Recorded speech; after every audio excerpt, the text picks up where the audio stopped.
Esse vídeo é um corte da live dos Meio Armadores. A gente está semanalmente na Twitch ou no Facebook.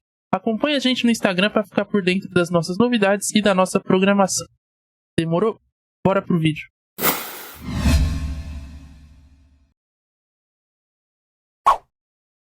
Quem também não vai poder se segurar muito é a equipe do Flamengo, que no último domingo venceu o Corinthians na rabeira da Cachorra. 1-0, gol do Léo Pereira, zagueiro, subiu mais que todo mundo lá e fez o gol no finalzinho já, manco, porque estava machucado. Fizemos o jogo aqui, o Sampaoli não podia fazer as alterações, porque já tinha feito 3 substituições, feito 3 paradas, e ele não podia gastar a última alteração para substituir o Léo Pereira, que havia se machucado. Então ele teve que manter o zagueiro e o zagueiro acabou decidindo a partida como atacante, mas num jogo muito ruim do Flamengo, né, Cássio? Um jogo que o Flamengo mostrou uma criatividade baixíssima, sem Arrascaeta, sem Everton Ribeiro, muito toque inútil pro lado, não tinha uma aproximação, uma partida horrorosa, né?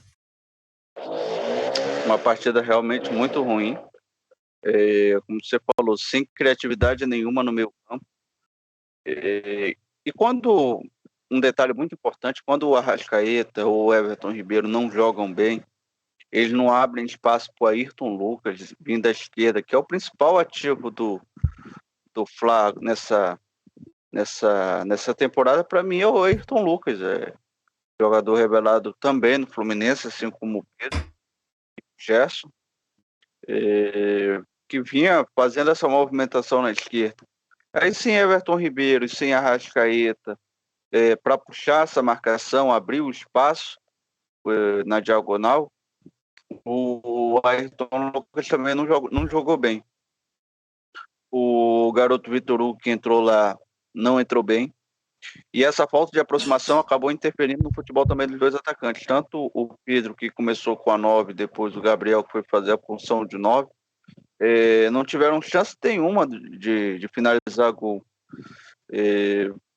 Falta esse ajuste no trabalho do Sampaoli, que é uma marca das equipes dele, que é a intensidade. Era uma equipe, como a Adiel gosta de falar, era o U. Jogava, todo mundo queria cair para a ponta e ficava um volante fazendo a proteção, e era cruzamento mais da intermediária, cruzamento lateral, mas sem profundidade. Isso acabou consagrando o garoto Gil na partida, que, como eu falei há pouco, antes de comentar sobre o Corinthians, tem na sua valência isso, um bom posicionamento, uma boa interceptação das bolas aéreas defensivas. Pois é, baseado nisso, Cassiôngelo, já dá pra gente afirmar que o trabalho do Sampaoli até aqui é uma decepção. O time não conseguiu apresentar nada de diferente do que vinha apresentando com o Vitor Pereira? Uma decepção, eu acho que ainda é uma palavra forte, porque a imagem do Vitor Pereira, última, de perder os 4 torneios que disputou no começo do ano, e a forma que perdeu o Fluminense a final do importantíssimo Campeonato Carioca, qualquer coisa que outro treinador chegasse e fizesse já era um salto de diferença. O trabalho de São Paulo, claro que é claudicante, mas essa transição entre Vitor Pereira e São Paulo está mostrando claramente que o problema é elenco. O problema já não é treinador. Isso eu acho que a torcida do Flá já está entendendo. Viu que Everton Ribeiro, que os Diegos, Bruno Henrique, o próprio Gabriel não estão numa boa fase, já não entregam o que entregavam lá em 2019. Por isso que a equipe começa já a se movimentar no mercado. Agora, passado julho, com os reforços que vão chegar na janela, provavelmente 5, 6, e o São Paulo não conseguir entregar mais do que está entregando agora, eu acho que a gente pode chamar de decepção. Mas, no momento, eu acho que é um trabalho de transição de elenco que o São Paulo está fazendo.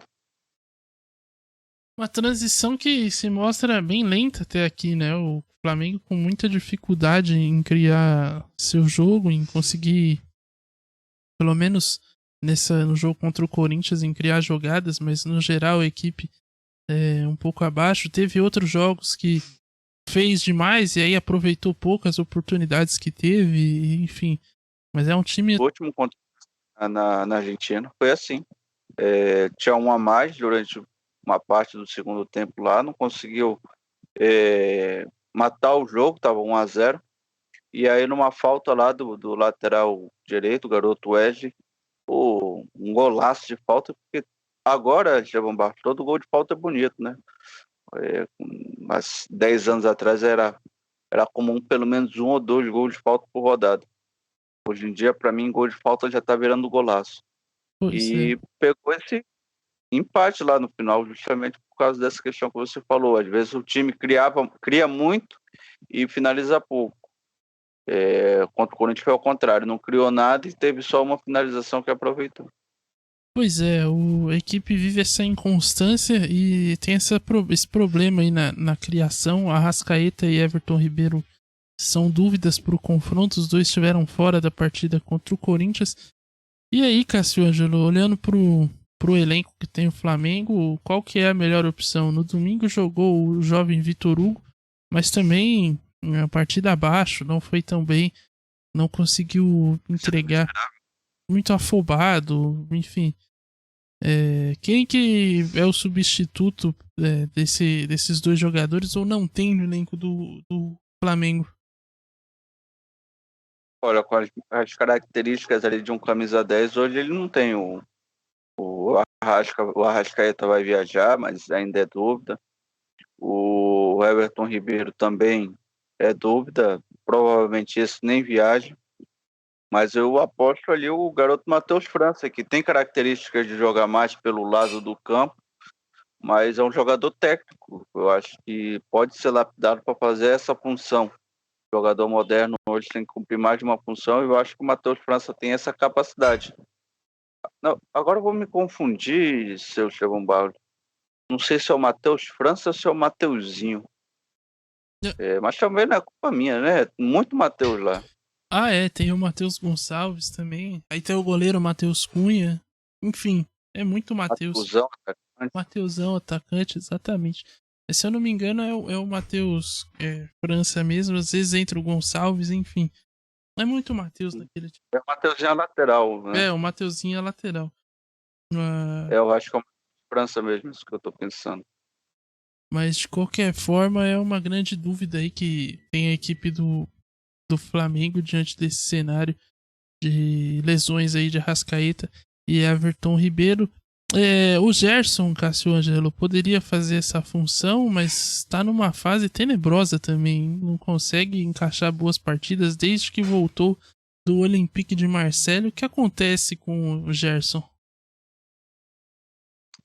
Difícil dizer. Jogador que saiu aqui no auge, eu acho que físico e da sua carreira. Foi para o Olympique de Marseille, jogou bem, inclusive jogou bem com o Sampaoli lá, mas também caiu de produção lá na França. Isso não vem agora do Brasil. Tanto é que o Olympique de Marseille aceita vender ele aí por suaves, se eu não me engano, 10 ou 16 prestações, algo assim.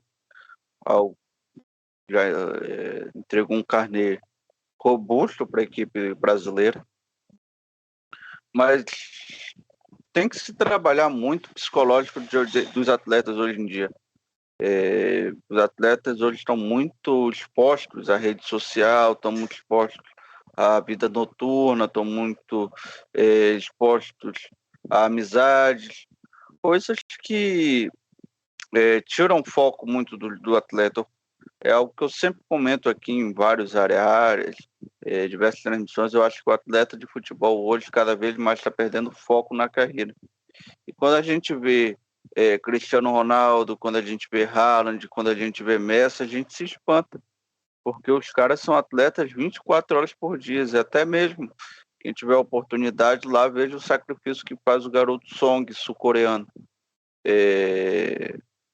Para você hoje ser um atleta de futebol em alto nível, você tem que ser atleta 24 horas, porque jogador de futebol tem um monte por aí. Atleta, eu acho que hoje em dia tem pouco. Pois é, o Gerson vive essas críticas aí, um momento de baixa, e sendo muito questionado, inclusive, pela torcida do Flamengo, que não tá gostando nada das atuações do camisa 20 rubro-negro, que até aqui decepciona pela temporada ruim que faz com a camisa do Flamengo. Vamos ver se hoje, aliás, se amanhã ele consegue retomar a boa forma e ajudar a equipe a vencer o poderoso Ñublense do Chile. É quarta. Quarta às 9h30. O joga, né? Oi? O Alcas que joga antes. Né? O Alcas joga hoje com o Racing. Jogo pelo mesmo grupo. Então, as duas equipes aí também. Jogo que eu acho que vale liderança lá no grupo, porque se o Racing vencer, assume a liderança. E aí o Flamengo vai ter que vencer para manter a mesma pontuação que o Racing. Os dois têm campanhas, se não parecidas. Acho que o Racing venceu os 2 jogos, está ainda na frente. Então, pro Flamengo era interessante que o clube argentino aí se mantivesse e vencesse o Alcas, que venceu o Flamengo na primeira rodada, para não criar mais uma complicação a mais, complicar esse jogo do Alcas, e será na volta no Maracanã. Só um detalhe, Sampaoli, Vidal e eu acho que Éric Pulgar muito festejados lá na chegada. Fizeram história com a seleção chilena lá, conquistando 2 Copas Américas. O Sampaoli era o técnico do Chile, que foi campeão da Copa América em 2015 contra a Argentina no Chile, né, em Santiago. 2016, aquela Copa que teve também. Isso, mas Super Copa América. Né? Só que em 2016 o Chile, o treinador já era o Pizzi, o Sampaoli saiu antes. Era o Pizzi que era o técnico da Copa América de 16. Então o Sampaoli ganhou apenas a de 2015. Vidal e acho que o Pulgar já estavam lá na seleção chilena, que atingiu seu auge aí do futebol nas Copas Américas 2015 e 2016, geração chilena muito boa. E conseguiu. Valdívia, Alexis Sanches, Eduardo Vargas também. Grandes craques do futebol chileno. Vidal. E Vidal.